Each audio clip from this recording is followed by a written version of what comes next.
Okay, the next topic we want to tackle is understanding densities. Now, various situations call for different density requirements. Now, let's say you're working within 3 feet of a structure, or you're using GAB or all embankment inside the 2-to-1 minimum slope. All those would require 100% density. Now, if you're working on main line, turn lanes, stabilization, and base, those require 98% of maximum density. And if you're working on lime rock shoulders or sidewalks, those require 95% of maximum density. Now let's dive a little deeper into how this works and see how dry density is calculated. So let's suppose we have a proctor of 119 at a 10% optimal moisture. There are a few different ways to calculate this, but for time purposes, I'm going to show you the short version. So in our formula to calculate the dry density, we're going to take the wet density that the gauge gives us, and we're going to divide that by the percent of moisture that it gives us plus 100. Next, we take our dry density, now that we figure that, divide it by the proctor, and that gives us the percent of the proctor. So in our current example, we've taken a test and it shows we have a wet density of 130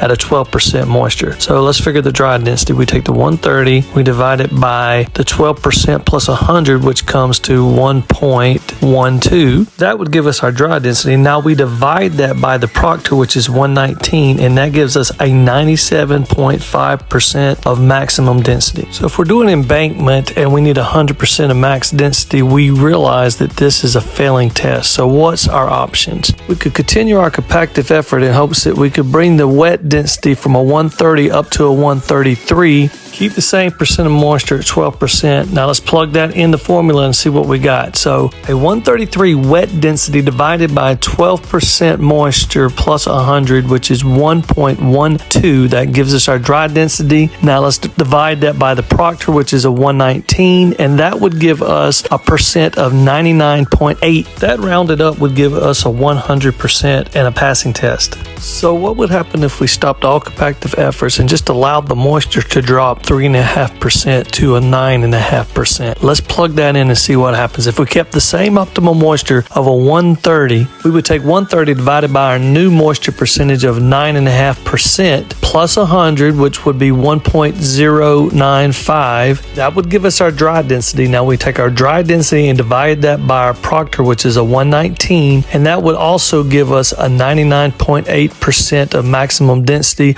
which rounded up would give us 100% and a passing test.